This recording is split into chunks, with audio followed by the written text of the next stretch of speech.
Welcome to Authentic Living with Roxanne, a place where we have conscious conversations about things that really matter in our lives. And now here's your host, Roxanne Derhodge.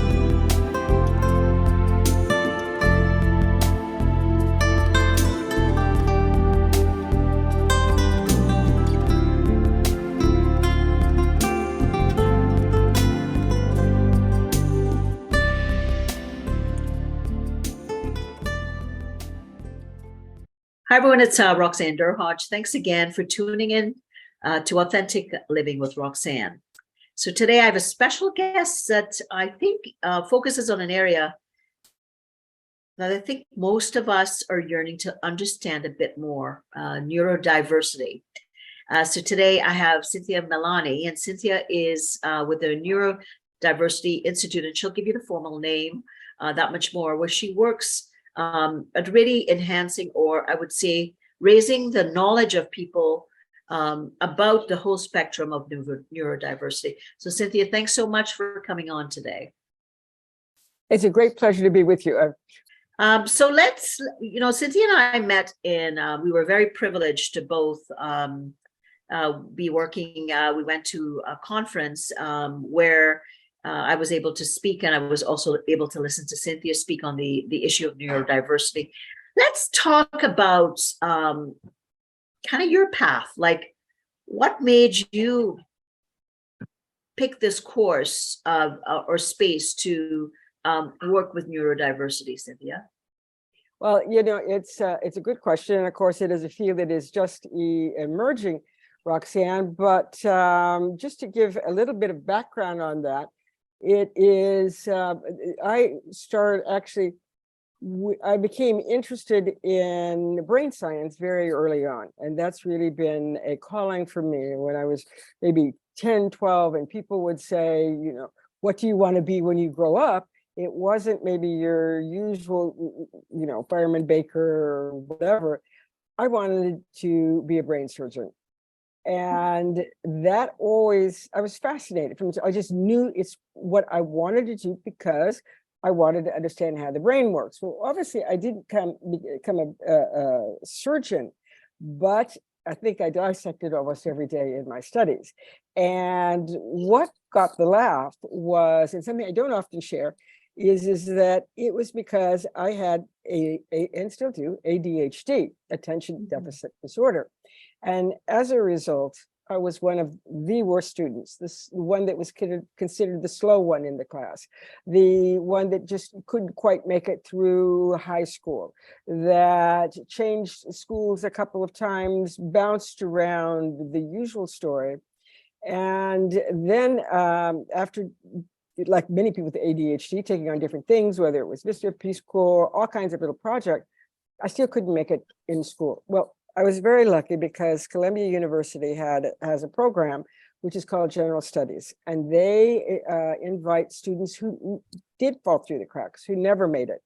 And I was one of those students that was chosen based on the different things that I had done. And I was so thrilled to be there. I had never read a book by the time I had arrived. I couldn't. I had dyslexia. I had, as many people do with that are neurodiverse, you have a whole hodgepodge of different things.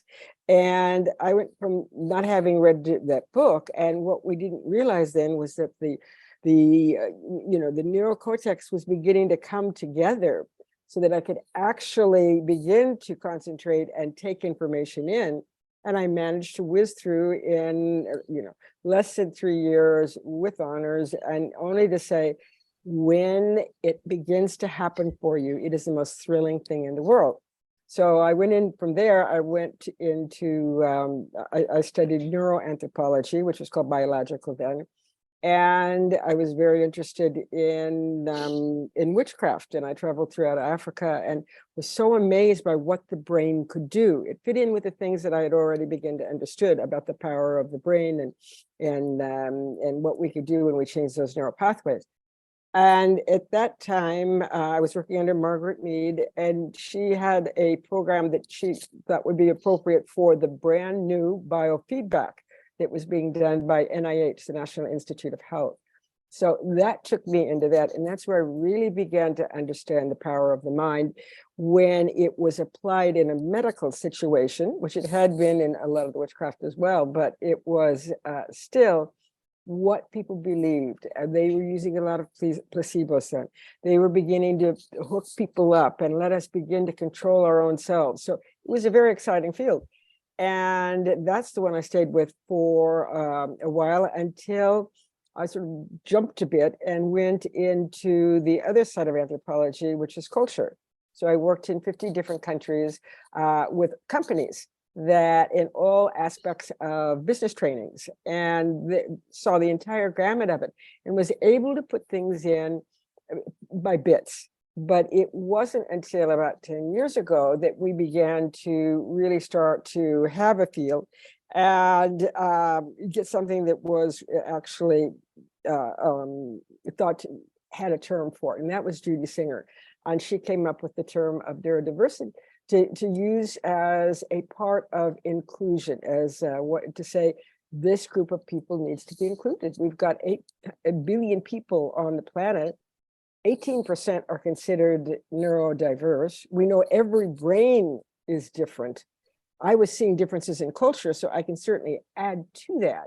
And that is what has brought me to today. And I do a lot of my training around inclusion and bias, and really trying to get those, work with companies like some of my clients have been SAP and IBM and different companies that are really proactive about using and realizing that that this is not a curse for people. This is rather an asset to be definitely used by companies. So let's back up a little bit. I'm thinking, obviously your intellectual capacity was there, and you didn't, not till you got to Columbia, were you able to collate it in a way that allowed society to recognize that there was this intellectual capacity. What was it like for you as a child? Did you, because we're talking about, going back quite a while, how did the people in your life, or even the school systems prior to Columbia, deal with the fact that you had ADHD? And at that point, did they know that that was what you were dealing with? Well, and as you can see by some of this gray hair, this was really before as much as I understood about it today. So I'll give you 2 stories. It was awful. It was really awful, Roxanne, because I was just considered myself, and we all did, the dumb one in the class. And I also had dyslexia, and that was not picked up. I just kept saying, this is so weird. I look at things and they go to the front, they go to the back, and I just can't be worried with this.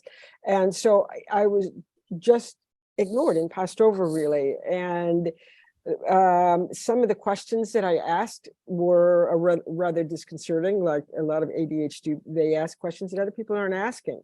And in fact, I remember when one teacher, I think I was in about the 3rd grade, mentioned the fact that she said, boy, we're really going to hear from you someday. We've got one leader in our class, and said, Cynthia. And I thought, me? No one has ever picked that out. And I came up later and I said, why would you even think that? I'm so dumb. She said, no, it's the questions you ask. And that's what's so important about people who are neurodiverse, is they do ask different kinds of questions. They do think out of the box. They do think differently, and they're hearing things. And as Richard Branson said, who also has ADHD as well as some other good things, he said that growing up, it was similar for him. And he realized he was either going to end up in prison or, doing hand labor or something, or he also began to get out of the system and really question it. So at that time, it was very difficult for anyone going through the school system. So I knew that one could have a lot of different ways that one learns to do to counter this. You want a good agenda. Me being ADHD, I have a good agenda. But then I got one that I thought was a little bit better, so I'd use that one. And then I got a 3rd one that I thought, well, I really like the way I can lay out, and this one's in French, and this one's in. I have 5. So I had to throw them all away and say, no, one agenda. So we learn to control ourselves and hopefully add these new perspectives along the way. So let's back up, because I'm very, very curious. you said something about that you listen in a different way. So for the average person that doesn't understand what that means, can you try to explain that in simple terms about when you said people like, your teacher said, brilliant. So you were in some way taking in information and giving it back out to the world in a different way. So explain that process, because I'm fascinated by this, because there are so many people around us that probably have this gift, but we're not in fact seeing it as a gift. Yeah, yeah. So, I mean, I'm sorry, the process that you're looking at, you would like me to go into further, Roxanne, is how you listen differently, because you are, in this case, talking about ADD or maybe other neurodiversity. I think of it as almost like, this is my assumption, and you clarified if I'm completely wrong, which I'm often wrong, is that you are collating information in a different way based on what part of the brain that's being triggered potentially. So tell me about that process. Yeah, okay. Well, it is different with every single different type of neurodiversity that you get. There's a different reason. There's something different that's going on. It could be hormones, it could be the dopamine. So for instance, with the ADHD brain, what happens is that you have the prefrontal cortex will actually crash down. And so it just can't take in the information, and it has some to do with the dopamine gets put out very quickly. But if you probably know dopamine, it's why we call it, of course, dope. We talk about dope is that you constantly need more. And so where that brings into hyperactivity, and you have to differentiate between ADD and ADHD. ADHD has a hyperactivity in it, and it's always on a spectrum. So it depends on how much you have or don't have. But that's what's happening, is that dopamine crashes down, and when it does, then it goes, well, I need that other agenda, or let me see what's going on over here, or what's going on out the window. And that gets that dopamine going again, so enough that you can go back.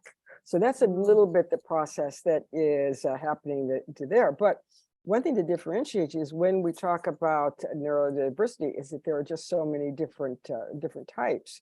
So it depends on which one you're looking at. It could be Asperger. It's always considered usually on the autistic spectrum. And so you're looking at anything from the ADHD, the Asperger's, dyslexia, there's dyspraxia, which is movement, there's dyscalculia, which is the numbers. You can have a little bit of that, words, OCD, obsessive control disorder. And then there is Tourette syndrome, which is if you've ever heard somebody just speak out all of a sudden, or suddenly swear and switch their heads. Well, sometimes it's hard to get past those movements and take them pretty seriously, that they're actually very good at what they do in accounting or in manufacturing, whatever. So there's definitely, obviously, when we look at the spectrum, there is a lot of diversity even within the neurodiversity. So people that are not aware, and if you've never had to potentially interface because you're not knowing that, I would say that most people are ill-equipped on how to intervene with people that might be neurodiverse. Yeah, and so we have our labels, and this is stuff that is still new, Roxanne. We're still working on it, and there are and people are just beginning to step up and say, "This is me." I think an example, a wonderful one, is Elon Musk. Sometimes everyone, the person a lot of people like to dislike, but if you understand Asperger's, as he says, somebody he said on Saturday Night Live, someone who sends a rocket up to space is not going to be your normal guy. And in fact, that's one of the profiles that is pretty rough on the kids as well. Happens a lot to boys, but can be both. But these are the kids who really like Elon Musk, typical. He was fascinated in certain things. He studied them more than going out and playing with other children.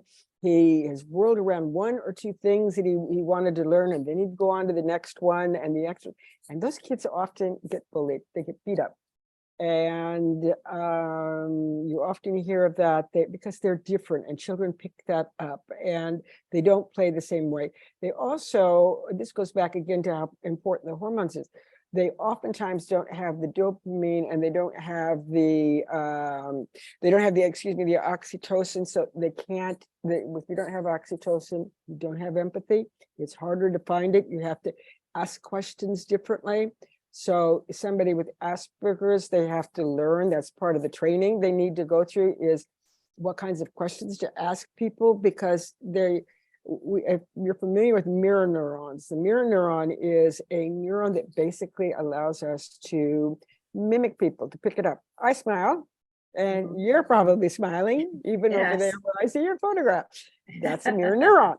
But if you have Asperger's, you're not going to smile. You just don't have it. You're going to look pretty grim because that particular piece is missing. Now, with all of this, I'm giving examples. It's not the science behind it. I mean, you'd have to look at each one. The difference we have now, and what has totally changed this field, is with the fMRI, the magnetic resonating, we can see all this. And I just am fascinated by looking at my brain go off in all these ways, because I know that it looks slightly different. But you know something is that as an anthropologist and a neuroanthropologist, we can do the same thing for Chinese, Asians, Americans, Europeans. We can now light up in their brains as well. So there's other kinds of neurodiversity that are not necessarily included in this autistic spectrum that we speak a lot about. But for each of those, there's a different kind of job that's important to do. And where companies come in is they've missed the boat in, is so many of them, I mean, we had 18% unemployment among the neurodiverse, and yet the number of jobs in IT were skyrocketing.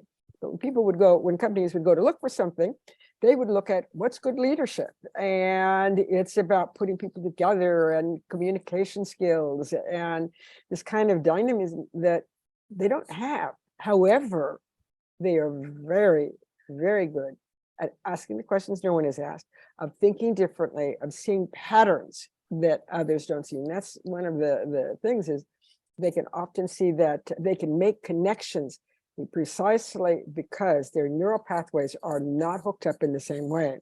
So it's an important field for people to be for HR to begin to look at how they hire people, how they interview them. Maybe they want an interview that is not on paper, but rather a trial will be much more effective than it will be the in-person one. So that's fascinating, because if you think about it, and we think about mirror neurons, to your point, we're kind of gauging how someone is able to connect, and whether we're going to proceed along the spectrum of connection, right? Mm-hmm. And if people, it's not that, like you said, you'd use Elon or anybody else, like you think of like people like they say like Mozart and things like that, more than likely on the spectrum, potentially closer to the spectrum of Asperger's, right? Because they are so one-pointed, like you said, to one or two things that they become phenomenally good in those areas. But most of us, I would say, and myself included, there's a curiosity with a lot of things. So we kind of, disperse our attention to so many things versus kind of maybe focusing on one or two things. So in a way, the brain is diametrically kind of at different positions. So hence like what you're saying is someone that is able to focus in on just one or two things, they are going so deep potentially compared to, say, a brain that, is kind of taking in everything. So I love that description, because that, I think, wow, if you think of people that really, really excel, right, to a skill, they really have to work at doing just one thing, and they may not be wired that way as well. Absolutely. Yeah. It's interesting. And now, in workplaces, I think that's what I'm fascinated by, because how equipped are managers, leaders, and supervisors to deal with people that maybe they got through the engagement and the, you know, the onboarding potentially, but then they start to work with them and they don't know what to do. So that's the part that I'd love to see what the Institute does with getting involved with companies. Yeah, and this is the kind of thing that we can do, is to be able to bring to them, first of all, it's the general understanding, but it's kind of like saying, I mean, at the Leadership Institute, we do, you know, it's basically good leadership as well. So it's almost like saying, well, now let's take everything that we've just done and do the opposite. When you're working with these particular people, we wanted different skills, but not everybody needs to be a manager. Not everybody needs to be a leadership. And when these people are very, very good at what they do, which is probably vis-a-vis the computer on a much smaller basis, we can take it to, for instance, with Asperger's. You have a lot of brilliant people that they want teaching. But you know something, Roxanne, they're not the greatest of teachers, because they don't have, you know, it's like this, they seem to be communicating with the blackboard, and that's not their skill. But a lot of times what companies, even educational things are saying, well, this is interesting, but maybe rather than being here, this person actually not teaching about it needs to be in the lab. You put, you know, Jonathan in the classroom, and they want to throw erasers at him, and you put him in a lab, and he can absolutely come up with cell biology that you know, where does that come from? Where does that understanding? But it's that understanding of Nietzsche, of being able to see patterns. We have somebody like, there's actually a movie done on our Temple Graydon, and she has Asperger's, but again, you can't say Asperger's. She said it's the spectrum. And so she has a little bit of autism, a little bit of everything. But she is typical of those who can actually see things in, they put things together in the air. If you've ever seen The Good Doctor, he does that. There are all these little pictures that come up, and that's what it is. It actually exists. And she was able to do brilliant things. In this case, she started with patterns for cattle to be run in totally different ways, so that they had a lot less of the testosterone, other things in their body. It made a huge change on what we eat on our table today. And that's because she could see the patterns. So again, you know, it's having these people do, look for things that the normal brain, quite frankly, probably can't do. So it's just exciting to be able to see the companies do, but we need to train the leaders to look for a different leadership, to maybe not press that individual to go up the normal chain. We all have our ladder against the wall, right? Well, no, a lot of these people don't. But who are we talking about here? It's such a huge field. I mean, if you look at the list of kind of who is and who isn't, you have, of course, leading them something, you know, somebody like Bill Gates. And Bill Gates has been pigeonholed with every one of them. There are pieces of autism there. There's pieces of Asperger's. There's pieces that are not one or the other. But without that, and you once asked me the question, what is the cost? Without that, we probably wouldn't have Microsoft. Who knows, with, you know, with Steve Jobs, with a lot of the really brilliant ones, even Einstein, we can't call him autistic. He didn't speak until he was 4 or 5, and that's rather typical. But once he did, the rest is history. So, you know, and some of that was his Asperger's. Maybe some of that was his wife helping. We have all kinds of stories behind that. But we know that with 800 billion people on the planet, the one thing that is certain is that every one of those 800 billion brains is different. There's no wiring that is the same. And we have about 18% that are considered neurodiverse, and more if you have the very severe ones. And we're just beginning to realize the importance. And I thank you very much for organizing this evening, because there's so many people who are uncomfortable. I mean, I really, really suffered with my ADHD, and still probably do. I remember saying to my daughter once, "Oh, I'm so tired. I feel like I'm running a 2-legged race." She thought about it. She said, "Yeah, Mommy, but you run faster than anybody." And it's true. You do, especially if you have ADHD. You really get out there. You're leapfrogging the rest of us who are just trying to keep up with you. Yeah. So, you know, it's just, you know, shaking it up. And I think we can kind of wish that we all had little touches of everything. but learn. And I know myself, before understanding this, I had someone, that I was working with, and the first Zoom conversation was before we kind of hooked up. I could see him, going like this and shaking his head and switching his thing. And I immediately found myself putting it in a pigeonhole, saying, "Oh, I don't want to work with this guy. He's really a nervous person." And then when I understood Tourette's, I realized, oh, this is Tourette's. This is jerking of the body. This is this. And boy, did I have someone brilliant. And I'm so lucky that I didn't pass him off on that first Zoom call. So let's talk about, I'm very, very fascinated by how is it that companies are more open? We are now in an age where we're coming out, we're post-pandemic, or kind of what iteration of the pandemic. We're knowing that now people are wanting value alignment with the positions that they're keeping. People are, going with brands that they like, or they want to kind of live within. We see quiet quitting happening all over. Now we're, the worry about the world recession that's we're in or coming about. There's a lot of worries. So with all of those things in mind, what are you finding that companies are willing to do differently around this element of the spectrum or neurodiversity?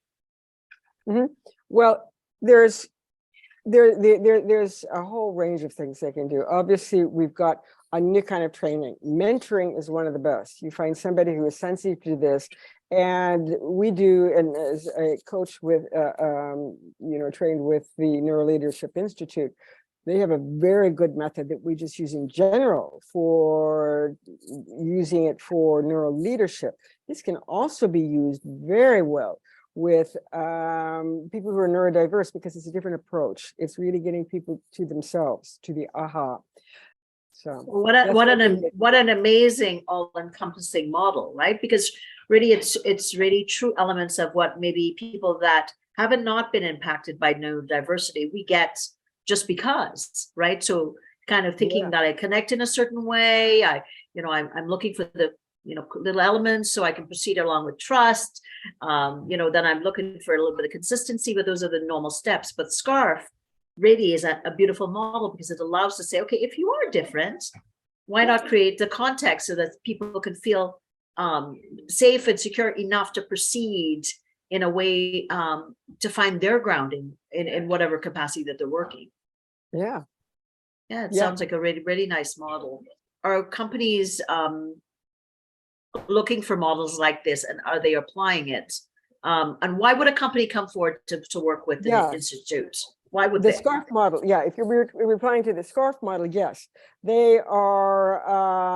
The SCARF model is definitely one that is being used in a lot of companies. We use it all the time now. That's getting widespread recognition, and so we're being able to use that. Awesome. And it's probably one of the best models known in neuroleadership right now. Okay, that's fascinating.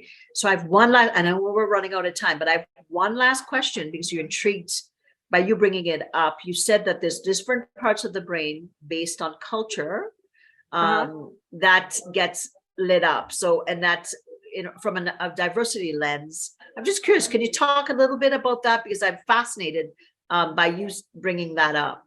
Yeah, this is perhaps something for a part two, because we now have it's a little bit of a different field. We call that encoding, and how we are encoded for culture. But we know that it's not just that we choose to do, but rather some of this goes back even 2,000 years. For instance, if you look at Asians, this was a population that has more serotonin, because for two reasons. It was largely has to do with whether or not you were rice or wheat.